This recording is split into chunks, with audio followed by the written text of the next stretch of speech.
إن الحمد لله نحمده ونستعينه ونستغفره ونعوذ بالله من شرور أنفسنا وسيئات أعمالنا من يهده الله فلا مضل له ومن يضلل فلا هادي له أشهد أن لا إله إلا الله وحده لا شريك له وأشهد أن محمدا عبده ورسوله صلى الله عليه وعلى آله وصحابته أجمعين ومن تبعهم بإحسان إلى يوم الدين يا أيها الذين آمنوا اتقوا الله حق تقاته ولا تموتن إلا وأنتم مسلمون يا أيها الناس اتقوا ربكم الذي خلقكم من نفس واحدة وخلق منها زوجها وبث منهما رجالا كثيرا ونساء واتقوا الله الذي تساءلون به والأرحام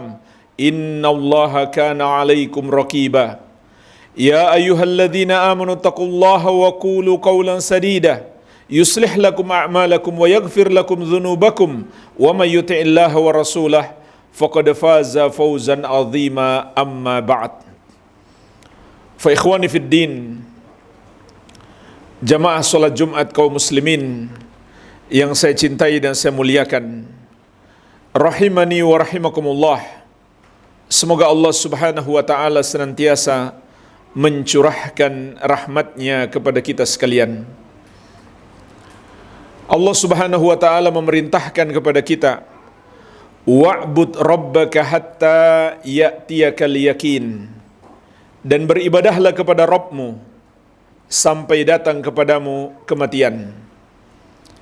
Inilah waktu kita beribadah, yaitu sepanjang kehidupan kita, karena untuk itulah kita diciptakan. Sebagaimana firman Allah Subhanahu wa taala, "Wa ma khalaqatul jinna wal insa illa liya'budun." Dan tidaklah aku menciptakan jin dan manusia kecuali agar mereka beribadah kepadaku.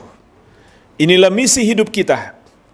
Mengapa kita diciptakan dan diberikan rezeki oleh Allah dan dicurahkan segala kenikmatan agar kita beribadah kepadanya, agar kita menjalankan perintah-perintahnya dan menjauhi larangannya. Maka meskipun bulan Ramadan telah berlalu, tapi amal ibadah kepada Allah Subhanahu wa taala tidak boleh berhenti sampai kita meninggalkan kehidupan dunia ini.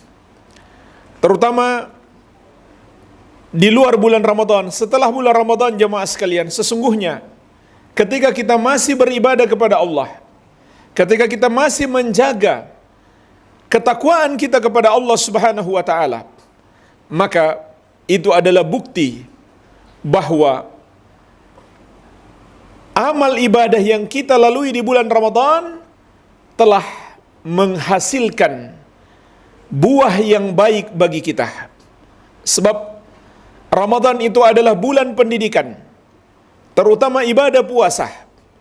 Sebagaimana Allah Subhanahu wa taala berfirman, "Ya ayyuhalladzina amanu kutiba alaikumus siyam kama kutiba alal ladzina min qablikum la'allakum tattaqun." Wahai orang-orang yang beriman, diwajibkan atas kamu berpuasa sebagaimana telah diwajibkan atas orang-orang sebelum kamu agar kamu bertakwa.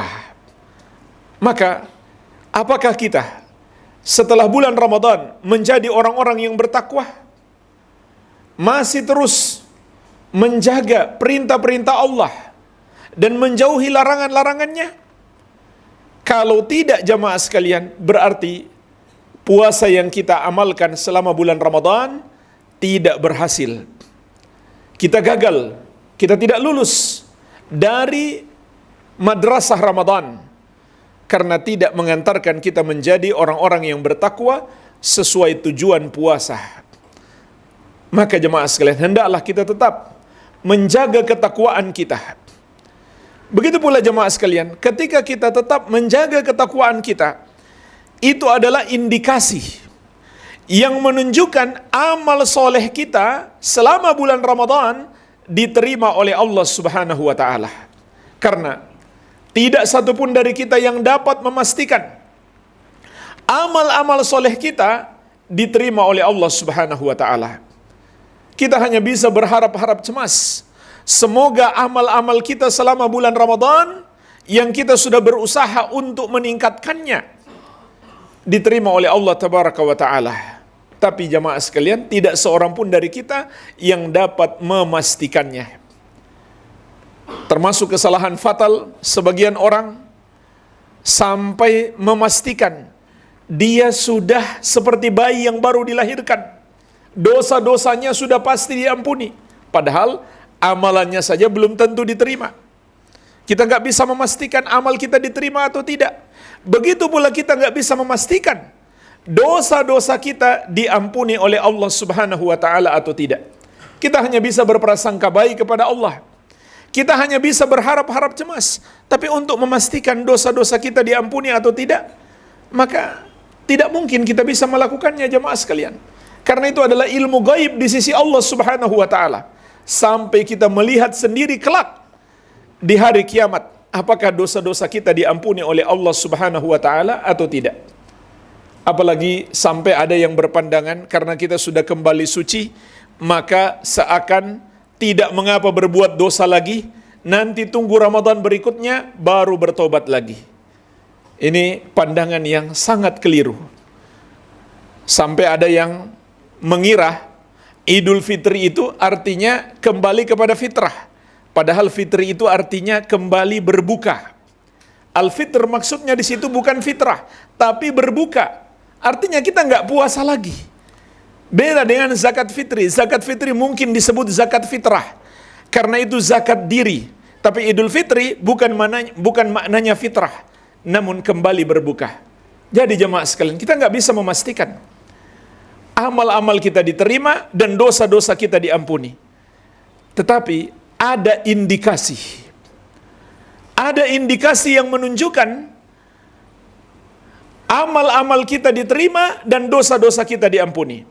Indikasinya jemaah sekalian adalah setelah bulan Ramadan kita masih tetap bertakwa kepada Allah Subhanahu wa taala. Kita masih pertahankan untuk selalu menjalankan perintah-perintah Allah dan menjauhi larangannya.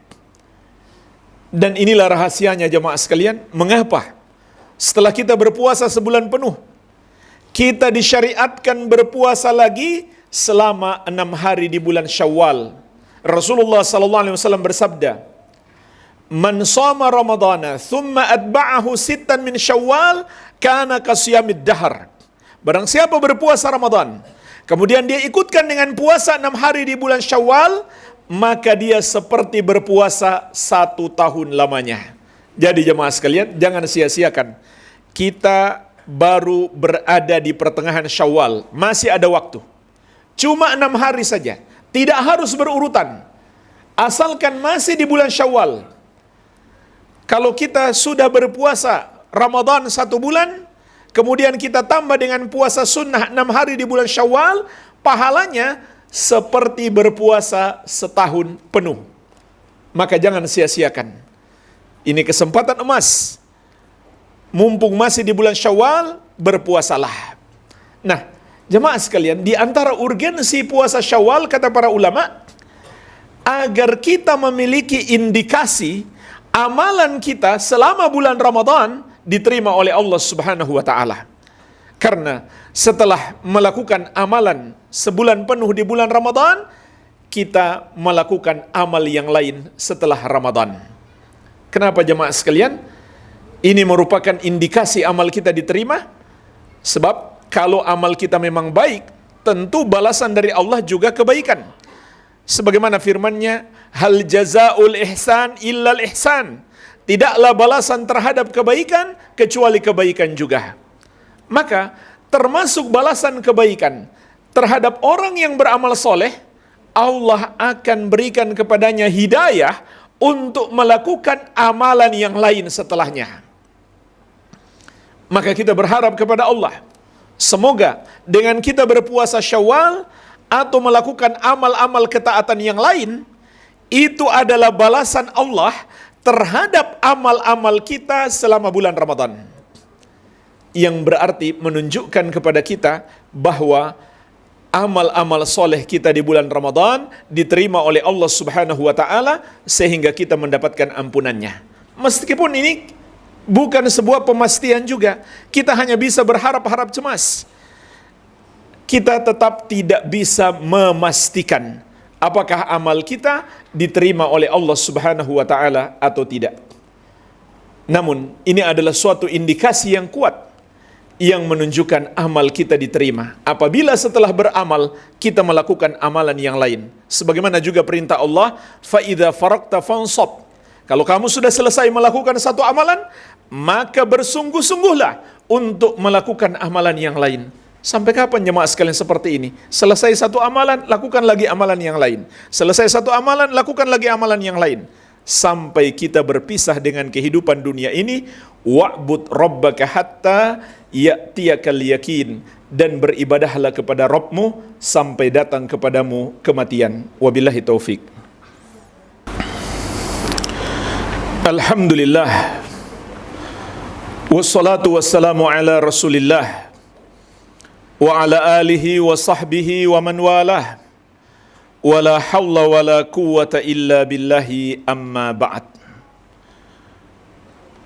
Kaum muslimin jamaah salat Jumat rahimani wa rahimakumullah. Dan kita harus khawatir, harus takut apabila setelah berlalu bulan Ramadan kita kembali melakukan perbuatan-perbuatan maksiat. Terlebih maksiat itu kita lakukan sebelum bulan Ramadan. Ketika masuk Ramadan kita nyatakan kita sudah bertobat. Maka jemaah sekalian, kita harus takut. Karena orang yang kembali berbuat maksiat menunjukkan taubatnya di bulan Ramadan adalah taubat yang tidak benar. Karena termasuk syarat utama taubat adalah seseorang bertekad tidak akan mengulangi dosa yang sama di masa yang akan datang.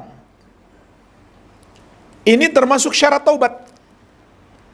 Seseorang yang bertaubat itu, dia harus bertekad tidak akan mengulangi dosanya di masa depan. Andai dia mengulangi dosa yang sama, padahal dia sudah bertekad tidak akan melakukannya, maka taubatnya sah. Tapi saat dia bertobat, di hatinya masih terselip keinginan untuk melakukan dosa lagi, maka taubatnya tidak sah.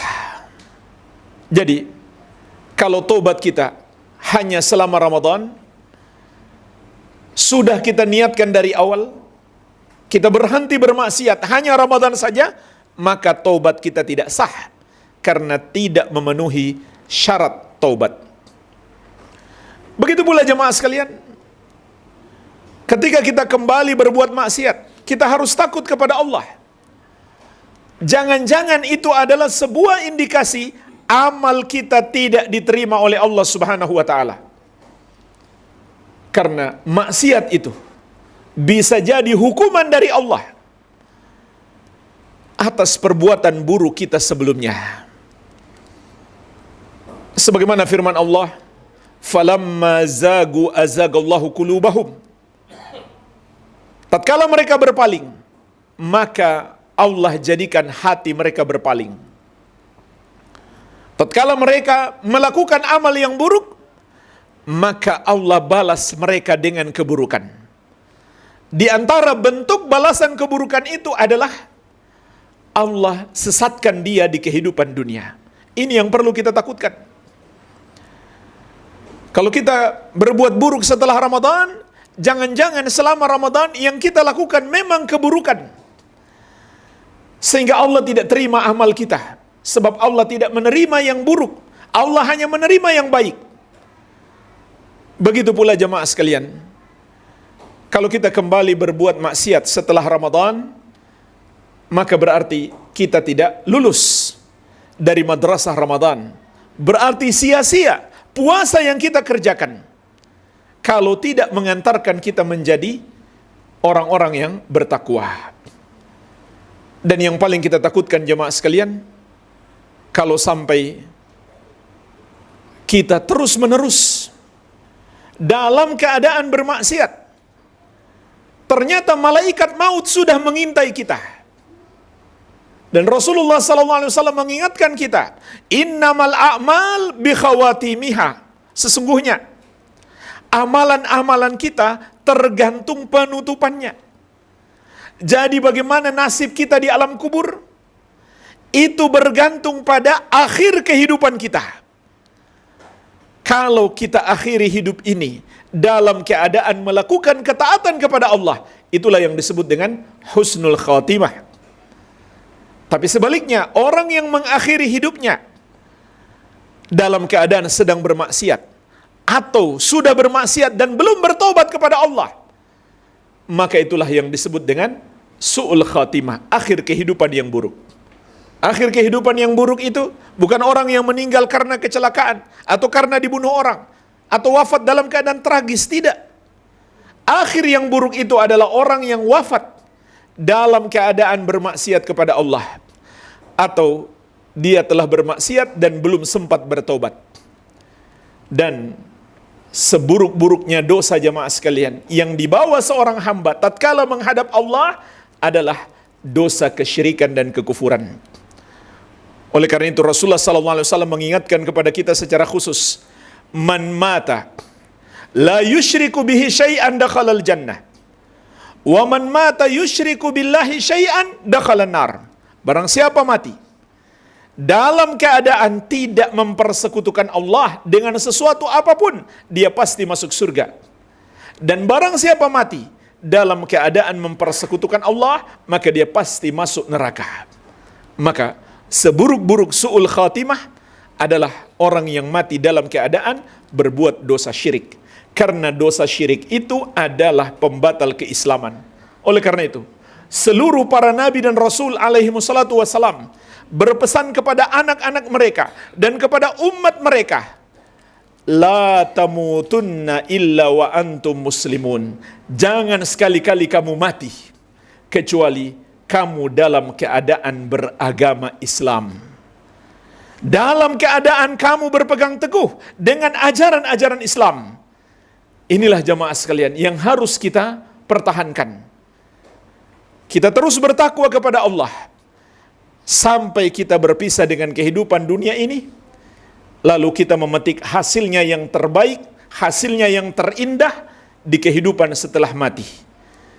Jangan sampai kita terbuai dengan kehidupan dunia ini untuk kita bersenang-senang tanpa ada batas, itu nanti di akhirat. Sedangkan di kehidupan dunia ini jamaah sekalian, janganlah kita bersenang-senang tanpa ada batas. Rasulullah SAW bersabda, ad-dunya sijnul mu'min. Dunia itu penjara bagi orang-orang yang beriman. Anggaplah dunia ini seperti penjara. Kita nggak bebas menuruti hawa nafsu kita. Kita tidak bebas melakukan semua yang kita suka. Hendaklah kita terikat dengan aturan-aturan syariat. Anggap dunia ini seperti penjara. Saat kita mati, berarti kita lepas dari penjara. Namun ada orang-orang yang ketika mati, justru dia baru masuk penjara. Dia baru merasakan penderitaan hidup, dan penderitaan hidup yang jauh lebih mengerikan, yaitu azab kubur. Dan itu belum apa-apa dibandingkan azab di padang mahsyar. Dan itu belum seberapa dibandingkan azab neraka. Maka tetaplah jadikan dunia ini seperti penjara. Kita tetap terikat dengan aturan-aturan Allah, menjalankan perintah-perintahnya dan menjauhi larangannya. Yang terakhir jamaah sekalian, untuk bisa merealisasikan itu, kita butuh pertolongan Allah Subhanahu wa ta'ala. Terlebih lagi setelah bulan Ramadan, setan-setan sudah terlepas. Yang ketika bulan Ramadan mereka terbelenggu, maka setelah berlalu bulan Ramadan, mereka sudah terlepas, mereka sudah bebas untuk menjerumuskan kita kembali dalam perbuatan-perbuatan maksiat.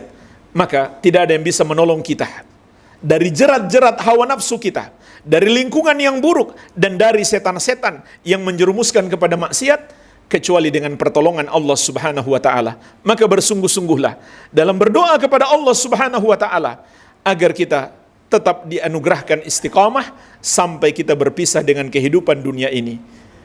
Bahkan Nabi yang mulia Nabi Muhammad SAW pun masih butuh untuk selalu berdoa kepada Allah.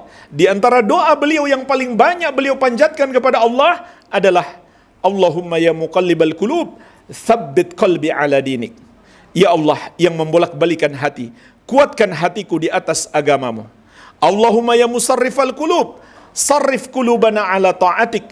Ya Allah yang memalingkan hati, palingkan hati kami selalu di atas ketaatan kepadamu. Semoga Allah Subhanahu wa taala menganugerahkan kepada kita kebaikan dunia dan akhirat. Allahumma salli ala Muhammad wa ala ali Muhammad kama sallaita ala Ibrahim wa ala ali Ibrahim innaka Hamidum Majid. Allahumma ighfir lil muslimina wal muslimat wal mu'minina wal mu'minat al ahya'i minhum wal amwat innaka sami'un qaribun mujibud da'awat. Rabbana hab lana min azwajina wa dhurriyyatina qurrata a'yun waj'alna lil muttaqina imama. Allahumma ighfir lana wa li ikhwanina alladhina sabaquna bil iman wa la taj'al fi qulubina ghillan lil ladzina amanu rabbana innaka antar raufur rahim. Allahumma ansur ikhwanana al muslimina fi Filistin.